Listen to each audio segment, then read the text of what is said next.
मेरे प्यारे विद्यार्थियों, आप सभी को नमस्कार। पशुपालन एनिमल हस्बेंड्री में फिर से एक बहुत ही most important topic, processing of milk, दूध का संसाधन। इस टॉपिक से भी हर साल प्री एग्रीकल्चर टेस्ट की बात करेंगे तो लगभग 2 से 3 क्वेश्चन देखा ही जाता है। ठीक है, फिर से वही बोलूंगा कि मैं हमेशा वही टॉपिक लेकर आता हूं जो ज्यादातर प्री एग्रीकल्चर टेस्ट के एग्जाम में पूछे गए हैं और पूछा जा सकता है। तो आज का हमारा टॉपिक रहेगा इस लेक्चर पे प्रोसेसिंग ऑफ मिल्क। तो फर्स्टली हम जानेंगे कि प्रोसेसिंग ऑफ मिल्क होता क्या है और हम प्रोसेस क्यों करते हैं। क्या होता है, दूध को ज्यादा समय तक नहीं रखा जा सकता। जैसे कि हम मिल्किंग करके दूध लेते हैं तो उस दूध को ज्यादा समय तक भंडारित करके रखा नहीं जा सकता, तो उसको लॉन्ग टाइम तक, ज्यादा समय तक भंडारित करने के लिए हमको प्रोसेसिंग करना होता है। आइए देखते हैं। सबसे पहले बोर्ड पे लिखा हुआ है यहाँ पे कि दूध शीघ्र खराब होने वाला उत्पाद है। जैसे कि मैंने आपको बताया कि दूध को ज्यादा समय तक भंडारित करके रखा नहीं जा सकता। तो very most important triple star करेंगे नेक्स्ट पॉइंट को। क्या होता है, सामान्य तौर पर दूध को मात्र 4 से 6 घंटे तक ही भंडारित किया जा सकता है। इसी कारण से पीएटी एग्जाम में पूछा गया क्वेश्चन ये है कि सामान्य तौर पर दूध को कितने समय तक भंडारित करके रखा जा सकता है, तो 4 से 6 घंटा। उससे ज्यादा समय तक भंडारित करना है तो आपको स्टरलाइजेशन या पाश्चराइजेशन की प्रक्रिया को अपनाना होगा, जो प्रोसेसिंग के अंतर्गत आता है। रही बात इसका डेफिनेशन, तो दूध का संसाधन की आवश्यकता क्यों होती है, प्रोसेसिंग की आवश्यकता क्यों होती है, इसे हम डेफिनेशन का रूप भी दे सकते हैं।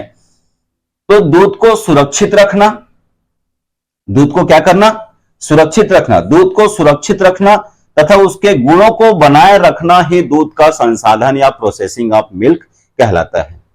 यदि बात करेंगे प्यारे विद्यार्थियों, प्रोसेसिंग का उद्देश्य क्या होता है, प्रोसेसिंग क्यों आवश्यक है, तो ऑप्शन ए पर कहीं रहा कि दूध को सुरक्षित रखना और दूध के गुणों को बनाए रखना। इस तरीके से यदि कॉन्सेप्ट बेस्ड क्वेश्चन है तो आंसर लगाएंगे ए बी दोनों। क्लियर हुआ। इसके बाद एक एक करके प्रोसेसिंग मेथड के बारे में मैं डिस्कस करूंगा। इसके बाद हम डिस्कस करेंगे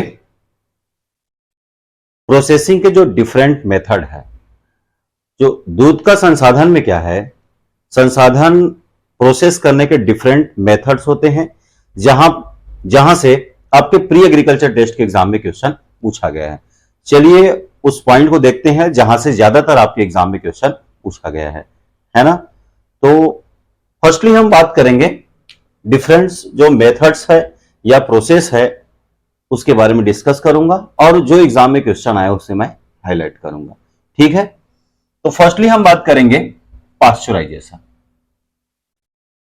एग्रीकल्चर स्टूडेंट की बात करेंगे तो most of the student horticulture में भी पढ़ते हैं कि पाश्चराइजेशन क्या होता है और स्टरलाइजेशन क्या होता है। ठीक है, कुछ इंपॉर्टेंट कंसेप्ट के साथ अपन चलेंगे। जैसे फर्स्टली हम बात करेंगे पाश्चराइजेशन। पाश्चराइजेशन का जो आविष्कार है, डिस्कवर्ड करने वाले साइंटिस्ट है लुईस पाश्चर।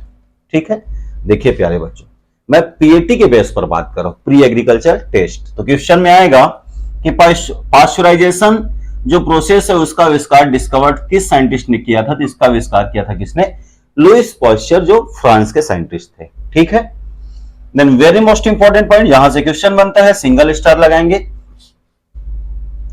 दूध को 63 डिग्री सेल्सियस तापक्रम पर 30 मिनट तक क्या करना, उपचारित करना। तो डेफिनेशन क्या बनेगा यहां पे, वह प्रक्रिया जिसमें दूध को 63 डिग्री सेल्सियस तापक्रम 63 डिग्री सेल्सियस टेम्परेचर पर 30 मिनट के लिए उपचारित किया जाता है, उस प्रक्रिया को क्या कहते हैं, पाश्चराइजेशन कहा जाता है। यदि हम पीएटी एग्जाम की बात करें तो यहां पर क्वेश्चन पूछा गया है 62.8 डिग्री सेल्सियस। 2-3 बार क्वेश्चन आया हुआ है कि 62.8 डिग्री सेल्सियस तापक्रम पर 30 मिनट तक क्या करना, उपचारित करना। वैसे बुक की बात करेंगे तो जब दूध को 63 डिग्री सेल्सियस तापक्रम पर 30 मिनट के लिए उपचारित किया जाता है तब उस प्रक्रिया को हम क्या कहते हैं, पाश्चराइजेशन कहा जाता है। पीएटी का फर्स्ट क्वेश्चन जो ज्यादातर एग्जाम में पूछा जाएगा। नेक्स्ट क्वेश्चन की बात करेंगे, पाश्चराइजेशन में यदि प्रोसेस कर रहे हैं, ऐसा तो नहीं है कि पाश्चराइजेशन की प्रक्रिया कहीं पर भी कैसे भी अपनाया जा सकता है। पाश्चराइजेशन का प्रोसेस वहां पे अपनाया जाएगा जब मिल्क का क्वांटिटी क्या होगा, ज्यादा होगा। तो ऐसा कहा जाता है कि दूध का जो क्वांटिटी है वो 500 से 2500 लीटर की मात्रा होने पर पाश्चराइजेशन की प्रोसेस को अपनाते हैं। Then very most important, triple star करेंगे इसको। वर्तमान में सबसे ज्यादा प्रचलित, मैक्सिमम फेमस या फिर मोस्ट पॉपुलर प्रोसेसिंग मेथड दूध का कौन सा है, तो उस सिचुएशन पे आंसर करेंगे पाश्चराइजेशन। ये क्वेश्चन वेरी मोस्ट इंपॉर्टेंट कि सबसे ज्यादा प्रचलित संसाधन की विधि कौन सी है, उस सिचुएशन पे आप आंसर करेंगे क्या, पाश्चराइजेशन। क्लियर हुआ। देन कॉन्सेप्ट बेस्ड क्वेश्चन आएगा कि पाश्चराइजेशन की प्रक्रिया क्यों अपनाया जाता है। जैसे हॉर्टिकल्चर में मैं आपको पढ़ाऊंगा, हॉर्टिकल्चर में हम प्रिजर्वेशन पढ़ेंगे, तो बच्चों को 3 ही कॉन्सेप्ट वहां पे क्लियर करवाता हूं मैं। जैसे टू इनएक्टिवेट द माइक्रोब्स, सूक्ष्म जीवों को निष्क्रिय करना पाश्चराइजेशन का मुख्य उद्देश्य होता है। सूक्ष्म जीवों को नष्ट करना स्टेरिलाइजेशन का मेन ऑब्जेक्ट होता है। Then to prevent entry of microbes in canning bottle, मतलब सूक्ष्म जीवों के प्रवेश को रोकना एसेप्सिस कहलाता है। ये तीनों बहुत ही मोस्ट इंपॉर्टेंट है जो क्रॉप प्रोडक्शन के केस पे एग्जाम में पूछा जाता है। तो हम तो एनिमल हस्बेंड्री के बहुत ही मोस्ट इंपॉर्टेंट टॉपिक पे डिस्कस कर रहे हैं। ये जो फर्स्ट पॉइंट है बेटा, ये डायरेक्ट एग्जाम में आ चुका है। दूध के संचय गुणों को बढ़ाने के लिए, you know that keeping quality, तो दूध के संचय गुणों को बढ़ाने के लिए किस प्रकार की प्रक्रिया फिर किस प्रोसेसिंग को अपनाया जाता है, तो उस सिचुएशन पे आंसर करेंगे आप क्या, पाश्चराइजेशन।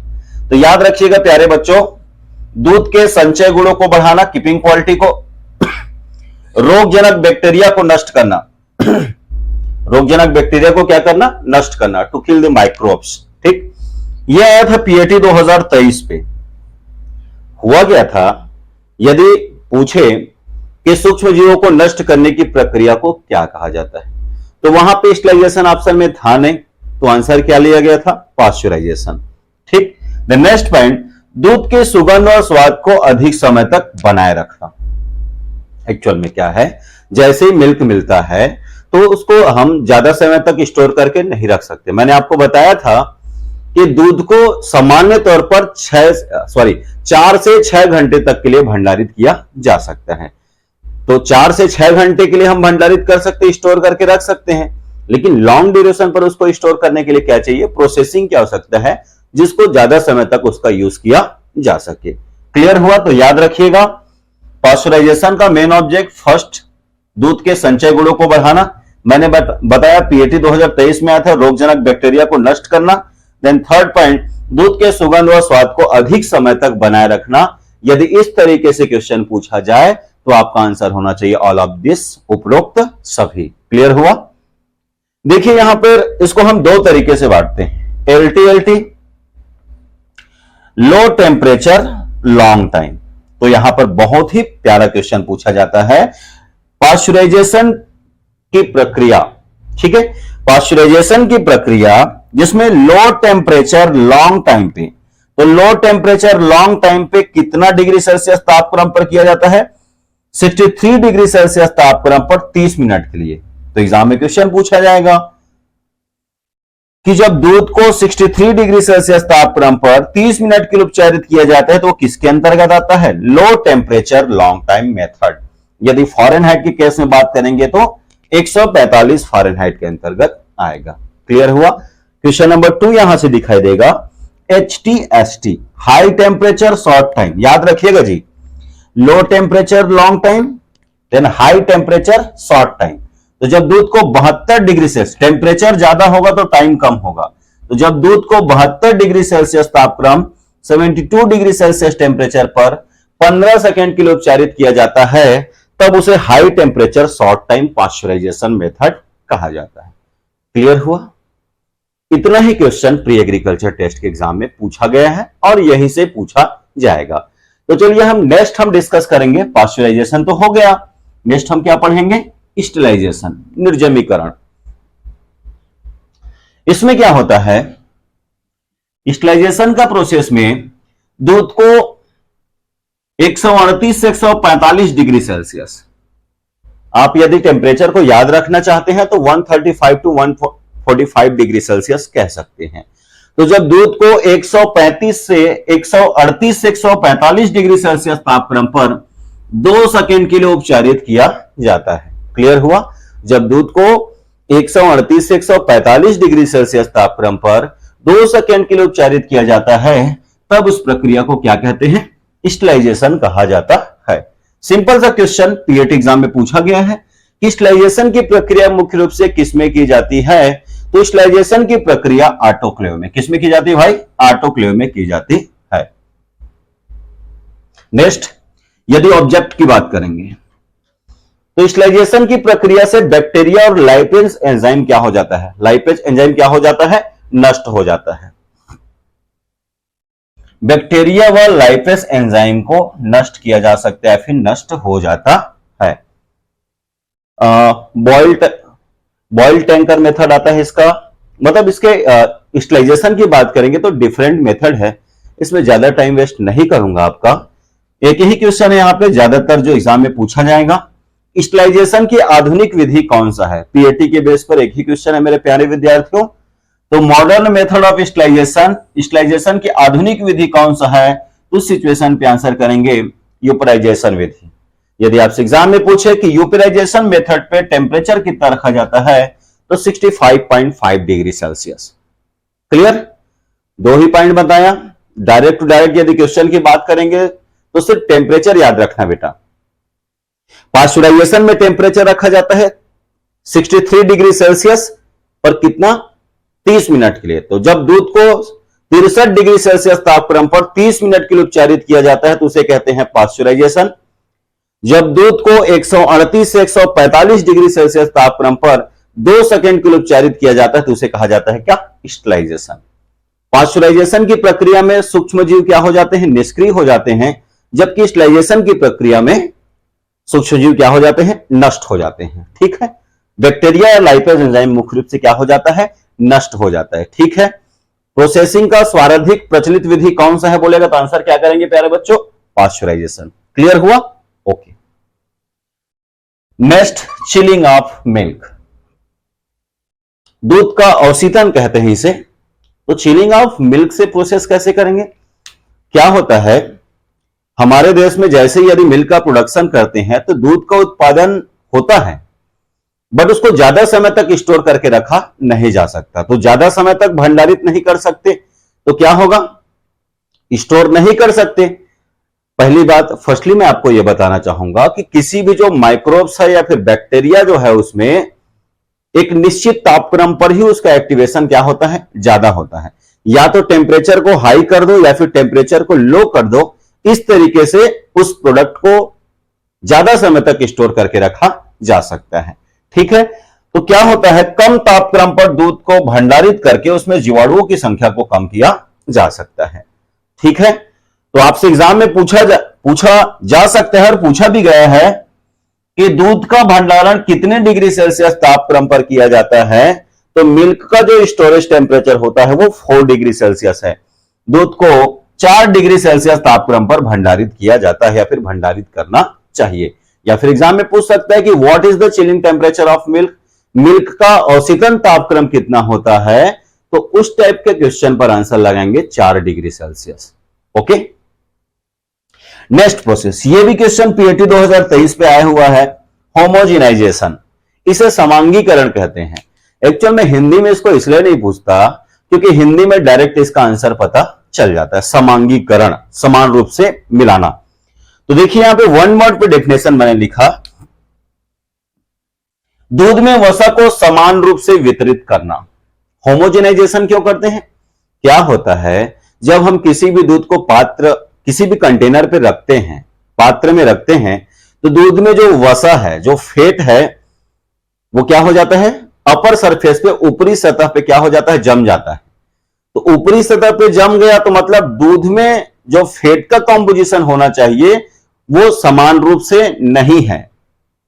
तो उसको संपूर्ण रूप से दूध में मिलाने की प्रक्रिया, वसा को समान रूप से वितरित करने की जो प्रक्रिया है, उसी को कहा जाता है क्या? समांगीकरण। क्लियर हुआ? यदि दूध में वसा की मात्रा एक ही जगह हो जाएगा तो यदि हम उसको सेपरेट कर देंगे तो दूध का वैल्यू क्या हो जाएगा, कम हो जाएगा। इसी कारण से दूध में वसा की मात्रा को समान रूप से वितरित करने का जो प्रोसेस है उसे कहा जाता है क्या, होमोजिनाइजेशन। तो दूध में वसा को समान रूप से वितरित करना कहलाता है होमोजिनाइजेशन, और इसका प्रयोग फ्लेवर्ड मिल्क के निर्माण में किया जाता है। जितना भी जो फ्लेवर जो मिल्क आता है उसके निर्माण में होमोजिनाइजेशन की प्रक्रिया से किया जाता है। यदि हम बात करेंगे पीएटी 2023 का, तो इसमें पूछा गया था कि वह कौन सी प्रक्रिया है जिसमें क्रीम या मलाई की परत नहीं बनने दिया जाता। तो क्रीम की परत, वसा की परत ना बनने देना मतलब बेटा वसा की मात्रा को समान रूप से क्या करना, वितरित करना। क्लियर हुआ? इसके बाद मैं आपसे डिस्कस करूंगा दूध का मानकीकरण, जिसको बोलते हैं स्टैंडर्डाइजेशन ऑफ मिल्क। ठीक है, स्टैंडर्डाइजेशन ऑफ मिल्क, दूध का मानकीकरण। ठीक है, जैसे मैंने आपको पढ़ाया अभी होमोजिनाइजेशन ऑफ मिल्क, दूध का समांगीकरण। तो प्यारे बच्चों, इसमें एक ही चीज का अंतर है, दूध में वसा की मात्रा को समान रूप से वितरित करना।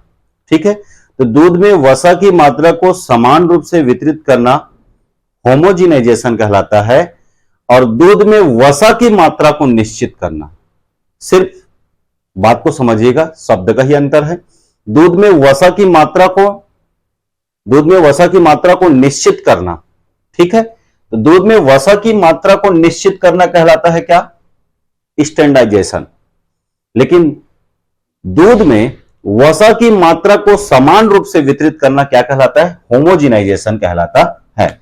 यह भी स्टार पॉइंट है, यह भी क्वेश्चन पीएटी 2023 में पूछा गया था, तो याद ही रखिएगा, है ना। तो प्यारे बच्चों, स्टैंडर्डाइजेशन क्या होता है, इसे दूध का हिंदी में मानकीकरण कहते हैं। दूध का क्या कहते हैं, मानकीकरण।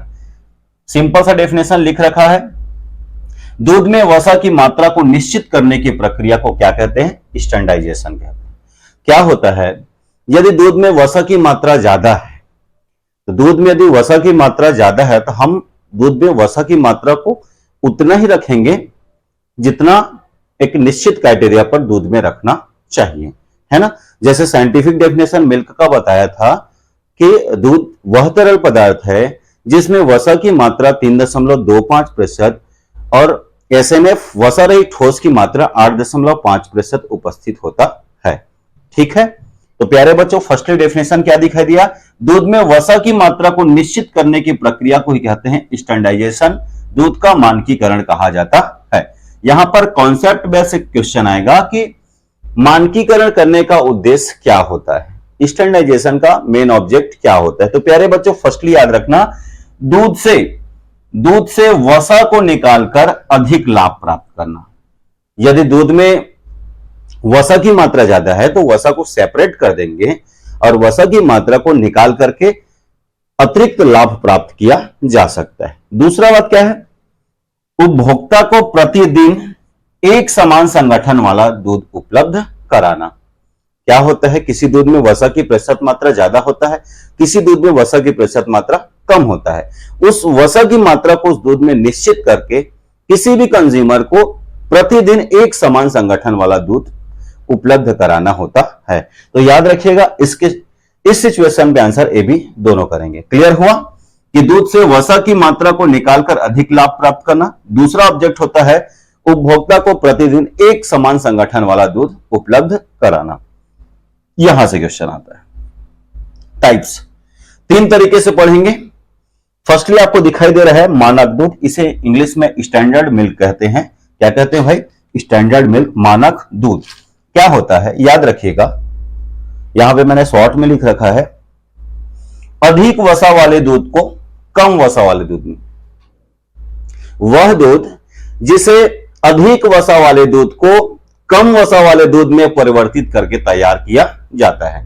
डेफिनेशन यही आएगा आपके एग्जाम में, यदि पीएटी में पूछा जाएगा, जब अधिक वसा वाले दूध को कम वसा वाले दूध में परिवर्तित किया जाता है तब उसे क्या कहते हैं भाई, स्टैंडर्ड मिल्क कहते हैं। कंटिन्यूअस पूछे जाने वाला क्वेश्चन, स्टैंडर्ड मिल्क में मानक दूध में वसा की मात्रा कितना होता है, 4.5%। एसएनएफ सॉलिड नॉट फैट वसा रहित ठोस होता है 8.5%। सिंगल स्टार देंगे। याद रखिएगा टोन्ड मिल्क, नाम सुना होगा, कौन सा? Toned milk. तो टोन्ड मिल्क में क्या होता है, जब गाय का दूध व भैंस का दूध, तो वह दूध जिसे गाय व भैंस के दूध तथा दूध पाउडर को मिलाकर तैयार किया जाता है। याद रखिएगा, वह दूध जिसे गाय का दूध, भैंस का दूध तथा दूध पाउडर को मिश्रित करके तैयार किया जाता है, उस दूध को क्या कहते हैं भाई? टोन्ड मिल्क कहा जाता है, टोन्ड दूध कहा जाता है। क्लियर हुआ? जैसे गाय का दूध हो गया, भैंस का दूध हो गया, और उसमें मिल्क पाउडर को मिक्स करके जो दूध तैयार किया जाता है, उस दूध को कहते हैं टोन्ड दूध, टोन्ड मिल्क कहा जाता है। इस टोन्ड दूध में वसा की प्रतिशत मात्रा होता है 3%। एसएनएफ वसा रहित ठोस की बात करेंगे तो 8.5% पाया जाता है।